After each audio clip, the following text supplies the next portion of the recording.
Hello students, आज हम class 11 chapter 5 complex number के अगले लेक्चर पे आते हैं।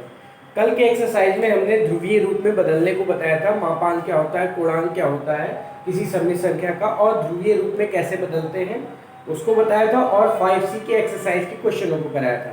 उसी श्रृंखला को आगे जारी रखते हुए आज भी हम 5C एक्सरसाइज के क्वेश्चनों को ही सॉल्व करेंगे। तो आइए देखते हैं क्वेश्चन नंबर 7 का फर्स्ट पार्ट। इसमें लिखा है -16/1 प्लस i√3 को ध्रुवीय रूप में बदलना है। ठीक है, इसको हमें क्या करना है, ध्रुवीय रूप में बदलना है। -16/1 प्लस i√3। तो सबसे पहले हम इसको a प्लस ib के रूप में चेंज करेंगे। इसका ध्रुवीय रूप निकालना है, तो पहले हम इसको a प्लस ib के फॉर्म में क्या करेंगे, चेंज करेंगे। उसके लिए हमें क्या करना पड़ेगा, इसका 1 प्लस i√3 है, तो 1 माइनस i√3 से ऊपर नीचे मल्टीप्लाई करना पड़ेगा।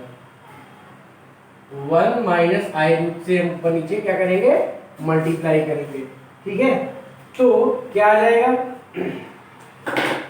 -16 और माइनस माइनस प्लस 16√3i, और नीचे a² माइनस b², ये आ जाएगा।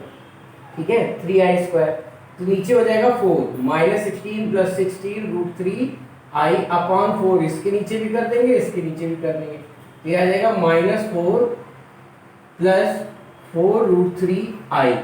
ये इसकी जगह हम ये भी लिख सकते हैं, a प्लस ib के रूप में हमने बदल दिया।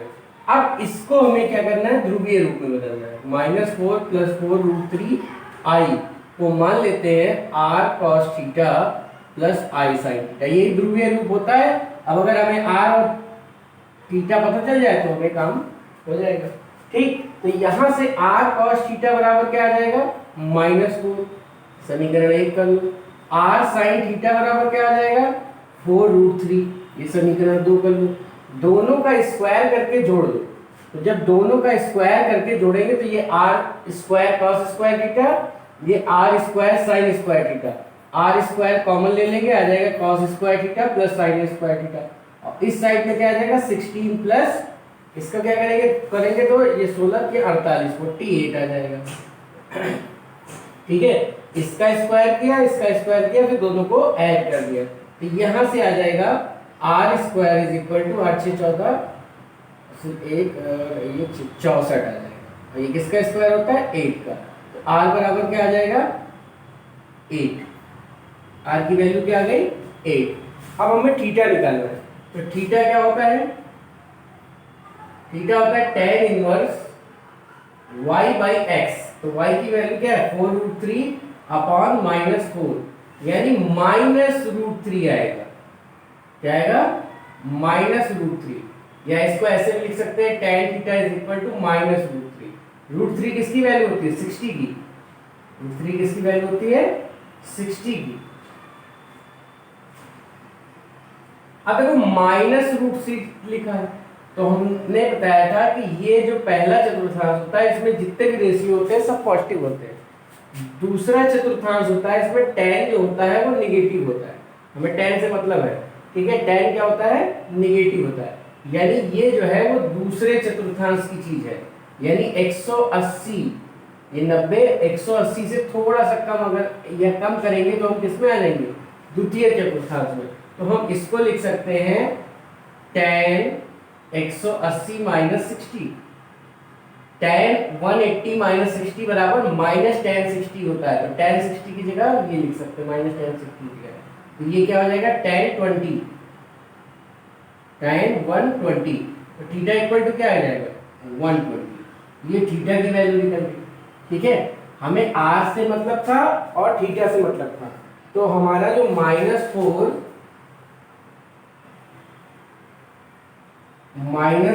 प्लस 4√3i बराबर हो जाएगा r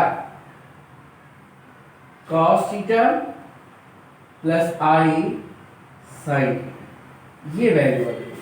ठीक है, बात क्लियर है। हमको क्या करना था, पहले तो हमने a प्लस आई बी के रूप में बदला। जब a प्लस आई बी का रूप में चेंज हो जाएगा तो फिर हम इसको ध्रुवीय रूप में यानी r cos theta plus i sin theta के रूप में चेंज करेंगे। ठीक, बात क्लियर? अगला क्वेश्चन देखिए।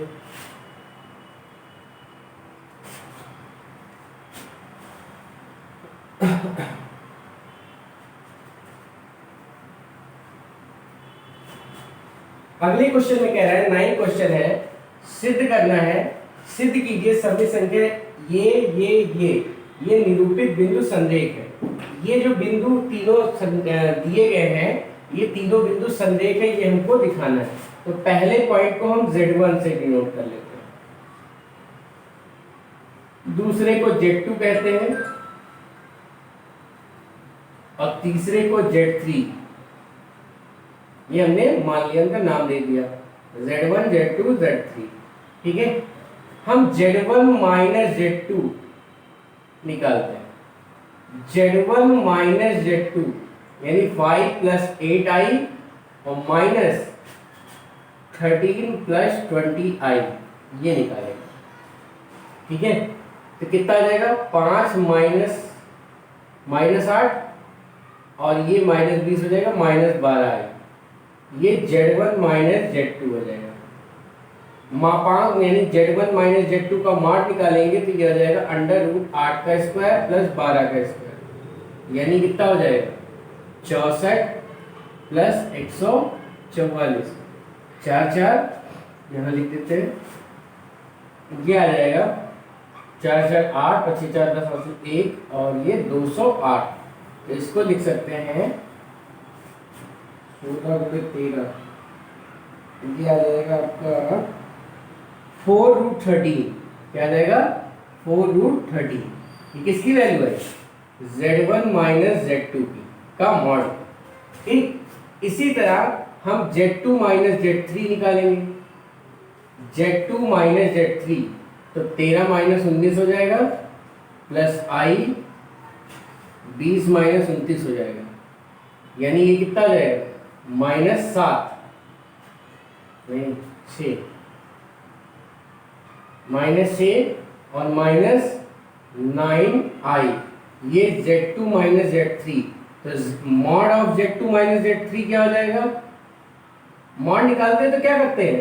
x प्लस आई वाई होता है तो √x² प्लस वाई स्क्वायर, यही तो करते थे। तो √ इसका स्क्वायर और प्लस इसका स्क्वायर, 9 का स्क्वायर 81, कितना आ जाएगा? 6 7 और 8 4 12 के 11 117, यानी इसको लिख सकते हैं 13 9 यानी 3√30, ये आ जाएगा दूसरा। ठीक है, अब हम क्या करेंगे? Z3 माइनस Z1 निकालेंगे। Z1 minus Z2, Z2 minus Z3, Z3 minus Z1 निकालेंगे। तो 19 minus 5 plus i times 29 minus 8, तो ये हो जाएगा 19 में से 5 गया तो ये 14i और नहीं 14 से बचेगा और यहाँ बचेगा 21i। तो z मॉड निकालेंगे जब इसका, तो इसका स्क्वायर √ इसका स्क्वायर यानी 196 और इसका 441 और ये आ जाएगा आपका 6 7 9 4 13 1 और 5 6 637 और ये आ जाएगा आपका 7√30। ये हो गई तीसरी इक्वेशन। तो यहां से हमको ये देखने को मिल रहा है कि Z1 minus Z2 plus Z2 minus Z3 equal to Z3 minus Z1 है। ठीक है, इन दोनों को अगर हम जोड़ेंगे तो हमें ये मिल जाएगा। ठीक है, 4√13 और 3√13 बराबर 7√13 होता है, यानी इसका सम, इन दोनों का सम जो है वो इसके इक्वल है। यानी कहने का मतलब ये है कि अगर मान लो यहाँ पे कोई Z1 है, ये Z2 है और ये Z3, 3 पॉइंट है, तो इनके बीच की दूरी और इनके बीच की दूरी, इन दोनों के बीच की दूरी के क्या है? बराबर। और ऐसा तभी होगा जब ये तीनों बिंदु क्या हो? एक ही रेखा में हो, संरेख हो। ये दूरी और ये दूरी बराबर ये दूरी, इसका मतलब क्या हुआ कि Z1 Z2 और Z3 क्या है? एक ही रेखा में। तो ये हमने इन दोनों के बीच की दूरी निकाली है, Z1 Z3 के बीच की दूरी निकाली है, यहाँ Z1 और Z2 के बीच की दूरी निकालनी है, यहाँ Z2 और Z3 के बीच की दूरी निकालनी है। तो हमने देखा कि Z1 और Z2 के बीच की दूरी और Z2 और Z3 के बीच की दूरी का जो योग है वो Z1 और Z3 के बीच की दूरी के योग के बराबर है। तो इससे हमें ये पता चल जाएगा कि Z1, Z2 और Z3 ये तीनों क्या है, संरेख है। ठीक है,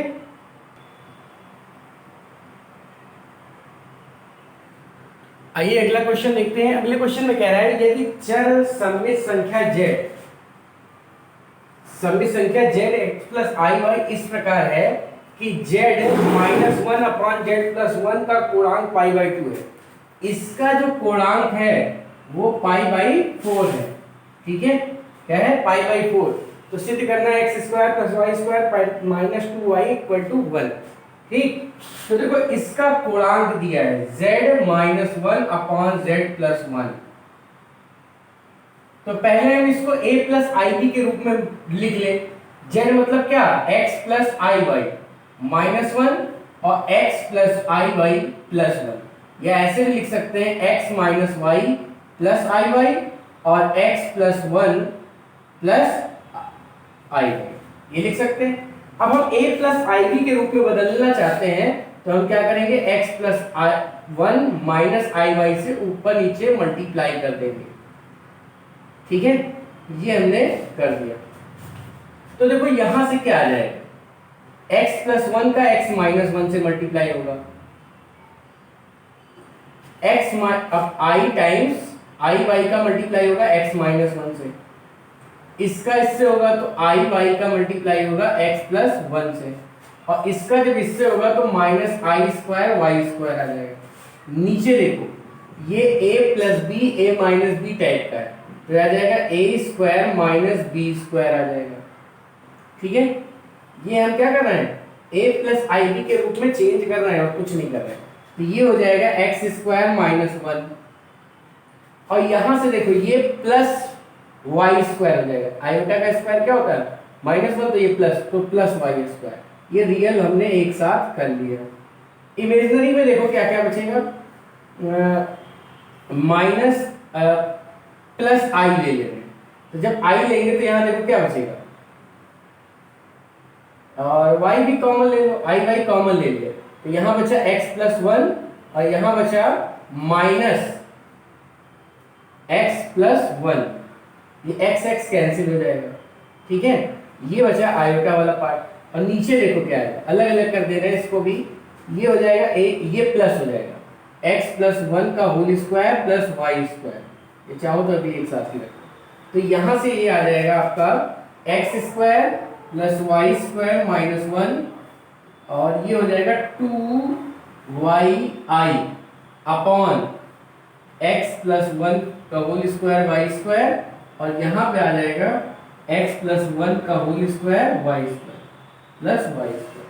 ठीक है, ये हो गया a प्लस आई बी की फॉर्म में हमने इसको चेंज कर लिया। ठीक, अब देखो इसका जो पूर्णांक था वो क्या था, पाई बाई 4। तो चूंकि z minus one upon z plus one का पूर्णांक बराबर पाई बाई 4, तो इसका पूर्णांक है क्या, ये देखो tan inverse y by x, पूर्णांक क्या होता है, tan इनवर्स y की जगह क्या है 2y upon x plus one का whole square plus y square, y by x, और x कितना आ जाएगा, x आ जाएगा x square plus y square minus one upon x plus one का whole square plus y square equal to क्या है, पाई बाई 4 है। तो ये नीचे वाला टर्म इससे कट जाएगा, क्या आ जाएगा, ये आ जाएगा tan inverse 2y upon x square plus y square minus one is equal to pi by 4 implies that. अब देखो ये tan इनवर्स उधर जाएगा तो tan हो जाएगा, तो 2y upon x square plus y square minus one is equal to tan pi by 4, tan pi by 4 मतलब 1, क्रॉस मल्टीप्लाई करेंगे आएगा x square plus y square minus one is equal to 2y, या लिख सकते हैं x square plus y square minus 2y equal to 1, और यही हमको क्या करना था, सिद्ध करना था। ठीक है, तो एक बार हम फिर से इस क्वेश्चन को देखते हैं, समझते हैं।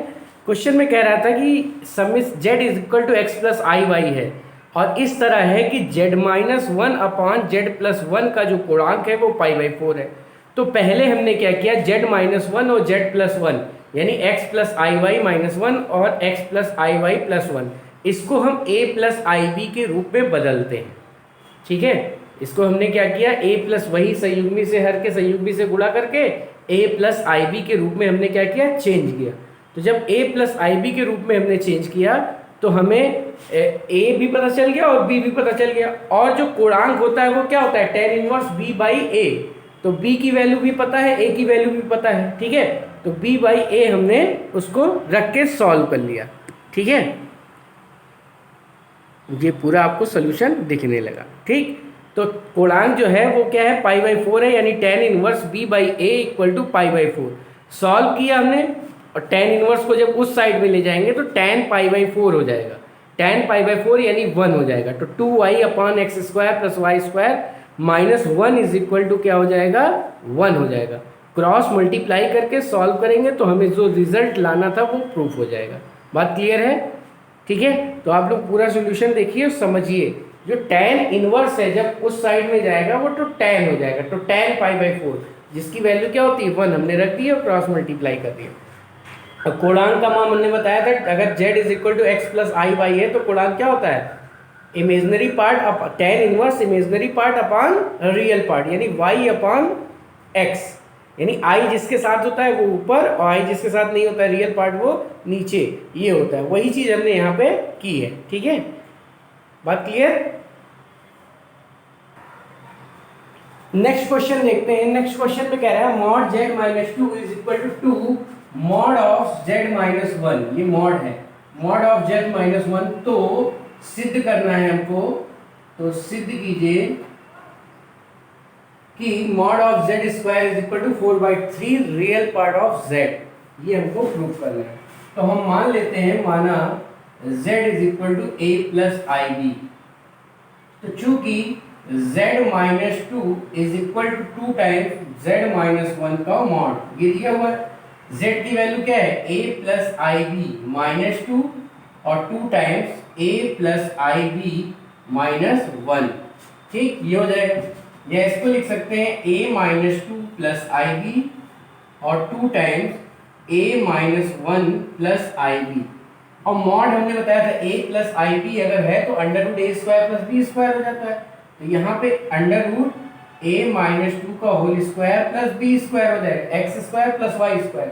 x रियल पार्ट होता है और ये इमेजिनरी पार्ट होता है, तो यहाँ रियल पार्ट a-2 है। इसी तरह ये हो जाएगा 2 टाइम्स अंडर रूट a-1 का whole square plus b square. Mod की वैल्यू है ये। ठीक है, मॉड ऑफ z क्या होता है, under root x square plus y square. x क्या होता है, x प्लस i y हो तो।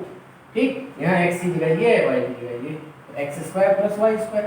यहाँ x की जगह ये है, y की जगह ये, x square plus y square.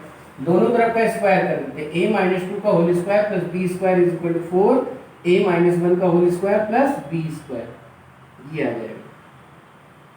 ठीक, अब इसको सॉल्व करते हैं तो ये हो जाएगा a square plus 4 minus 4a plus b square, और ये 4 ये हो जाएगा a square plus 1 minus 2a plus b square, और a square plus 4 minus 4a plus b square is equal to 4a square plus 4 minus 8a और plus 4b square, ये आ जाता है। ठीक है, तो देखो 4a स्क्वायर माइनस ये सारा एक साइड निकल दो, 4a square minus a square, 4b square minus b square. देखो ये लिखा, ये इधर से उधर चला गया, ये लिखा, ये उधर से उधर चला गया, माइनस 8a और ये क्या हो जाएगा 4a, ये हो गया, ये हो गया, और 4 से 4 कैंसिल हो जाएगा इक्वल टू 0, ये चीज आ जाएगी। तो यहाँ से आ जाएगा 3a square plus 3b square minus 4a equal to 0। 3 common ले लेंगे, a square plus b square और 4a को उधर ले जाएंगे, तो a square plus b square is equal to 4/3a।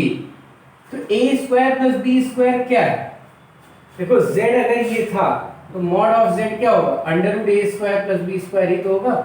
अगर z ये है तो मॉड ऑफ z ये है, तो ये क्या है, इसका स्क्वायर, मॉड ऑफ z का स्क्वायर और 4/3, और a क्या है, रियल पार्ट ऑफ z, ए क्या है रियल पार्ट ऑफ जेड, और यही हमको क्या करना था प्रूव करना।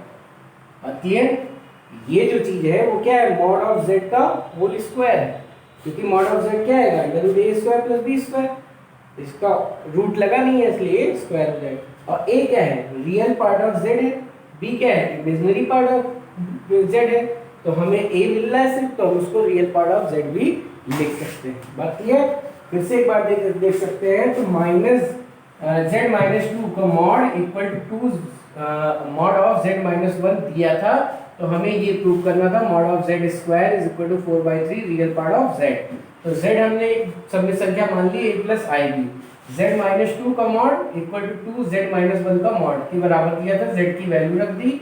अब हमने क्या किया इसका मापांक निकाला under root a square plus b square से, तो ए की जगह ये है बी की जगह बी है, ए की जगह ये है बी की जगह ये है, इसको सॉल्व कर लिया।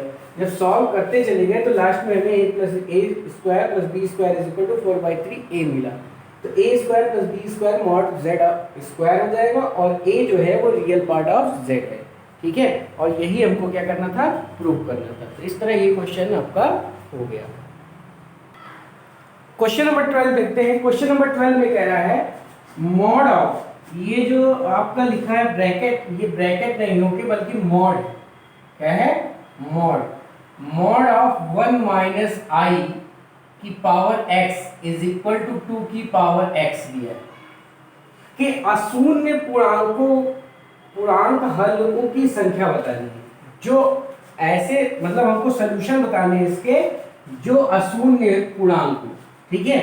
तो पहली बात तो हम देखते हैं ये लिखा क्या है मॉड ऑफ 1 माइनस आई की power x is equal to 2 की पावर x, ठीक। अगर मान लो z is equal to a plus i b होता था तो mod of z is equal to क्या होता था, इसकी वैल्यू क्या होती थी under root a square plus b square, ये तो होती थी। तो इसकी वैल्यू क्या हो जाएगी under root a square plus b square, b की जगह माइनस वन है, की whole power x is equal to 2 की पावर x, ये क्या है रूट टू की power x is equal to 2 की पावर x, रूट 2 को लिख सकते हैं 2 की पावर 1/2, तो ये हो जाएगा 2 की power x/2 is equal to 2 की पावर x, हो सकता है, ठीक है। अब देखो इसको हम देखो जब दोनों के बेस बराबर है तो पावर भी क्या होगी बराबर होगी, तो x/2 इज इक्वल टू क्या आ जाएगा x, या हम लिख सकते हैं x minus x/2 is equal to क्या हो जाएगा 0, इस टर्म को उस साइड में ले गए, ठीक है। तो यहां से आ जाएगा x/2 इज इक्वल टू 0 यानी x इक्वल टू 0, तो एक सोल्यूशन मिला वो है क्या 0। तो नॉन जीरो मतलब अशून्य पूर्णांक हल हम निकालने थे, तो इसका कोई ऐसा सलूशन नहीं है जो अशून्य पूर्णांक हो, ठीक है।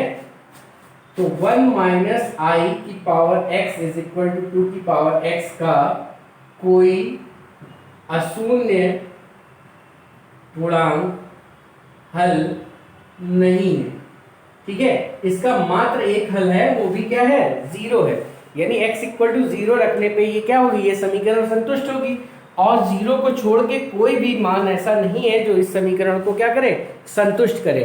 तो हमें अशून्य पूर्णांक हल चाहिए थे, ऐसे हल चाहिए थे जो 0 ना हो, तो ऐसा कोई हल नहीं मिलेगा, ठीक है।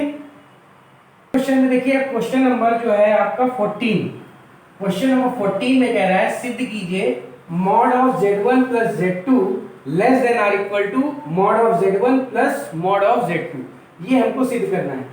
Less than or equal to एक प्रॉपर्टी होती है, इसको ऐसे प्रॉपर्टी भी आपको याद रखना और ये चीज हमको सिद्ध करनी है। तो हम क्या करते हैं मान लेते हैं कि z1 जो है r1 cos θ1 plus i sin θ1 है, और z2 जो है वो r2 cos θ2 plus i sin θ2 है। ये हमने ध्रुवीय रूप में मान लिया, ठीक है।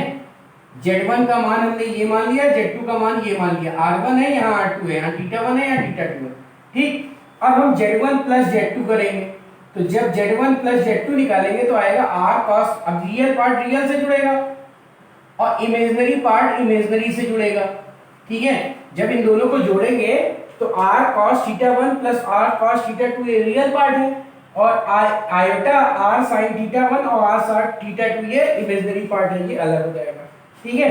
अब देखो मॉड लेंगे, जब हम मॉड लेंगे और स्क्वायर भी हमने कर दिया है, मॉड का स्क्वायर z1 z2 का स्क्वायर, तो क्या होता है रियल पार्ट, देखो ये होता है x square plus y square, ये मॉड ऑफ जेड होता है। तो जेड स्क्वायर जब करेंगे तो ये रूट हट जाएगा, यानी रियल पार्ट का स्क्वायर और इमेजिनरी पार्ट का स्क्वायर। तो रियल पार्ट क्या था r cos theta 1 plus r two cos theta 2, ये रियल पार्ट का स्क्वायर हो गया, प्लस इमेजिनरी पार्ट का square, imaginary part r 1 sine theta 1 plus r 2 sine theta 2, इसका स्क्वायर हो गया। अब दोनों को हमने खोल दिया, ए स्क्वायर प्लस बी स्क्वायर का होल स्क्वायर, ए स्क्वायर प्लस बी का होल स्क्वायर। अब यहां से देखो r1 cos थीटा 1 और r1 sin square theta 1, r1 common ले लेंगे तो ये अंदर आ जाएगा 1। इसी तरह r2 स्क्वायर cos थीटा 1 और r2 स्क्वायर sin थीटा 2, जब यहां पे हम r2 स्क्वायर कॉमन ले लेंगे तो ये आ जाएगा 1, ठीक। और ये 2r1 cos theta 1 cos theta 2 और 2r2 cos और sin थीटा 1 sin थीटा 2 ये बचेगा। तो इसकी जो वैल्यू आएगी वो आएगी r1 square plus r2 square plus 2r1 r2 cos, और 2r1 r2 कॉमन हो जाएगा बाकी स्टेप में, तो ये हो जाएगा cos theta 1 theta 2 plus sin theta 1 theta 2। और ये फार्मूला होता है r1 square plus r2 square plus 2r1, और ये किस चीज का फार्मूला लिखा है cos थीटा 1 माइनस थीटा 2, किस चीज का फार्मूला लिखा है cos a माइनस b का, cos a cos b minus plus sin a sin b, ये किस चीज का फार्मूला होता है cos a माइनस b का, ठीक है। अब ये देखो z1 प्लस z2 का होल स्क्वायर था, और ये जो है वो r1 स्क्वायर का मतलब क्या z1 का स्क्वायर, r2 स्क्वायर का मतलब मापांक ऑफ z2, तो z2 का मापांक है, r1 z1 का और r2 z2 का मापांक है, और ये ऐसे लिख दिया। अब देखो क्योंकि cos थीटा की वैल्यू जो होती है हमेशा 1 या 1 से कम होती है, cos थीटा की वैल्यू जो होगी, cos का कोई भी डिग्री है उसका मान 1 या 1 से कम होता है। तो देखो यहाँ पे cos theta 1 minus theta 2b जो होगा वो 1 या 1 से कम होगा। हमने 2z1 z2 से दोनों तरफ मल्टीप्लाई कर दिया, तो 2z1 z2 mod z1 z2 cos theta 1 जो होगा वो less than or equal to 2z1 z2 होगा, और इसका यूज हमने यहाँ पे कर लिया। तो z1 प्लस z2 का होल स्क्वायर क्या हो जाएगा, जब ये लिखा हमने इसकी जगह हमने क्या लिख दिया लेस देन ये लिख दिया, ठीक है। तो z1 square plus z2 square plus 2z1 z2 हो जाएगा, और ये किस चीज का फॉर्मूला है a प्लस b का होल स्क्वायर, तो z1 mod z1 plus mod z2 का होल स्क्वायर आ जाएगा। अब दोनों तरफ का स्क्वायर रूट कर देंगे तो हमें रिजल्ट मिल जाएगा z1 प्लस z2 का mod less than or equal to mod of z1 plus mod of z2, ठीक है। ये हमें करना था, ठीक है।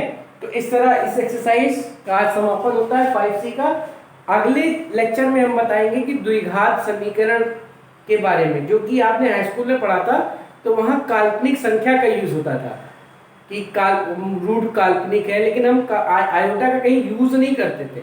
यहाँ हम क्या करेंगे, गुणनखंड करेंगे या फैक्टर करेंगे या सोल्यूशन निकालेंगे तो उसका यूज करेंगे। बाकी सारी चीज लगभग वैसे ही है, उसको आप एक बार रिवाइज कर लीजिएगा तो और आसानी से आपको समझ में आएगा। आज के लिए इतना ही, धन्यवाद।